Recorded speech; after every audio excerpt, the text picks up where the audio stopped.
Good morning, everyone. Gary Ryan here for the Fed League Flash. It is Saturday, June 17th, and this is going to be kind of a shorter one. Honestly, this last week at work was just absolute mayhem.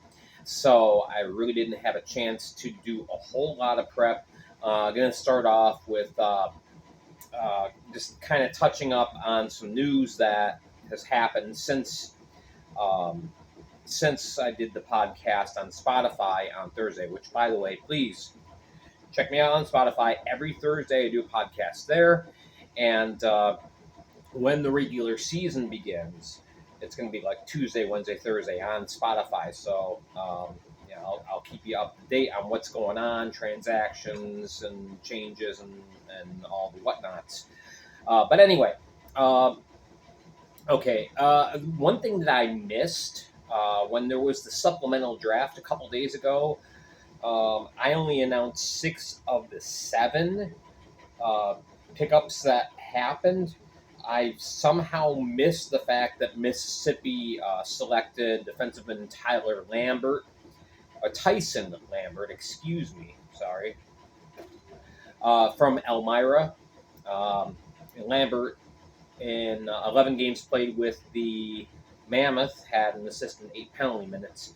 So that gets us caught up on the supplemental picks. And then yesterday, Columbus River Dragons signed defenseman Nathan Balkwill to a PTO.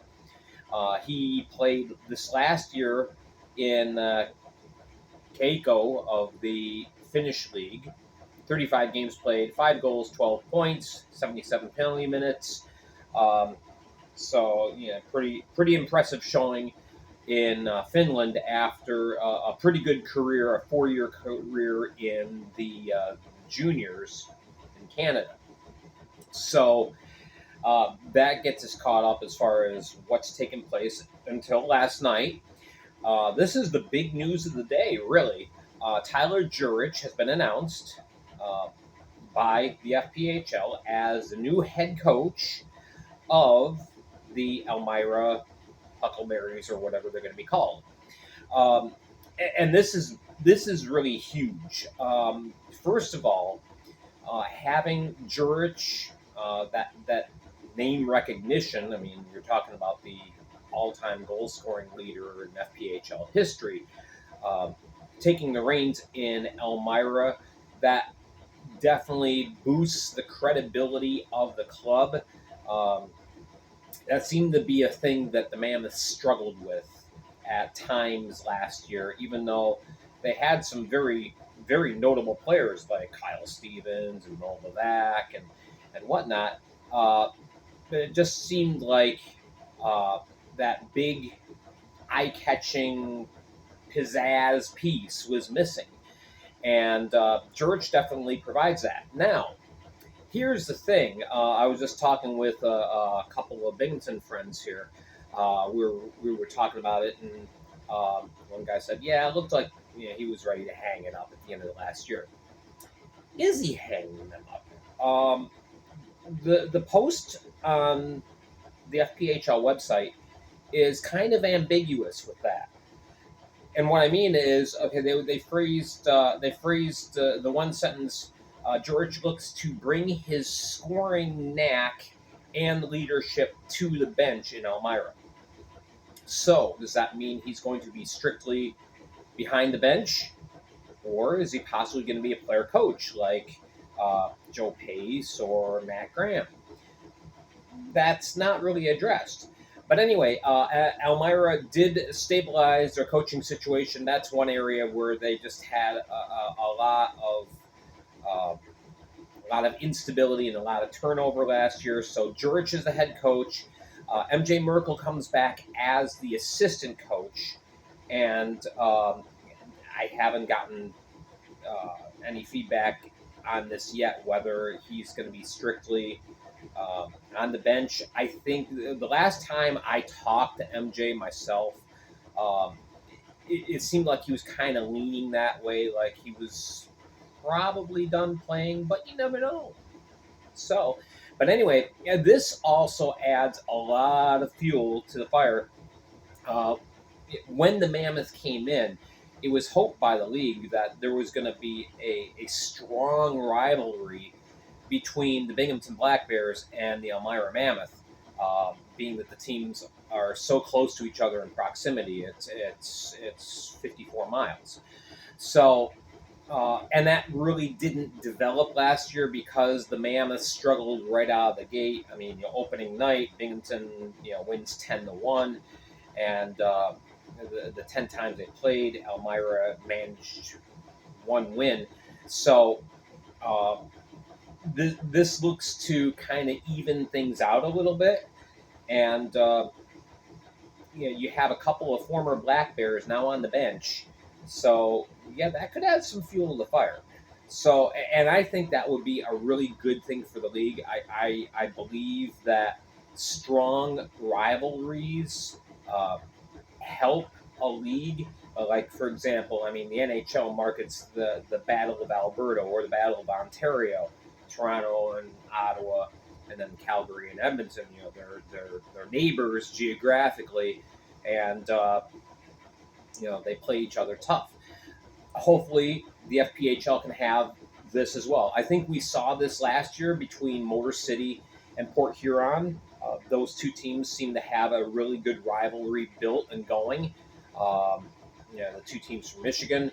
Um, you already have had a good rivalry going on between Columbus and Carolina, and so I really like the way that as the FPHL has expanded to 12 teams for this next year, that they've kind of built in some really strong rivalries. And again, the fact that now things seem to have intensified a bit between Elmira and Binghamton, that's going to be very, very good for the league. And it's going to be good for both teams too. You're going to have Binghamton fans driving en masse to Elmira games and vice versa. Elmira would be coming to Binghamton. So it's good for both local economies.